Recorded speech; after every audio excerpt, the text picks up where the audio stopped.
ക്രൈസ്തലോടെ മുത്തന്വേഷിക്കുന്ന വ്യാപാരി ആരാണെന്ന് നമുക്ക് നോക്കാം. യേശുക്രിസ്തു തന്നെയാണ് ഭൂമിയിലേക്ക് അവതാരമെടുത്ത് വന്നത്. ഭൂമിയിൽ മുത്തിനെ കണ്ടതുകൊണ്ട് മത്തായി 13:45 മുത്തിൻ്റെ വില. ഈ മുത്ത് ദൈവസഭയാണ്.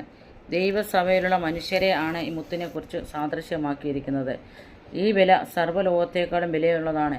കർത്താവിൻ്റെ മണവാട്ടിയാകുന്ന മുത്ത് വാങ്ങുന്ന വ്യാപാരിയാണ് കർത്താവ്.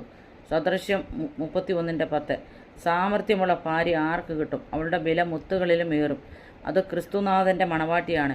തനിക്കുള്ളതെല്ലാം വിറ്റ് മുത്ത് വാങ്ങുവാൻ തൻ്റെ പദവിയും സ്വർഗീയമായ എല്ലാ മഹിമയും വിട്ടിറങ്ങി തൻ്റെ വിലയേറിയ രക്തം കൊടുത്തു വിലയ്ക്ക് വാങ്ങി സ്വന്തമാക്കിയത് തൻ്റെ സഭയാണ്. മുത്തിനെപ്പറ്റി പറഞ്ഞിരിക്കുന്ന മറ്റ് പരാമർശങ്ങൾ നമുക്ക് കാണാൻ കഴിയും.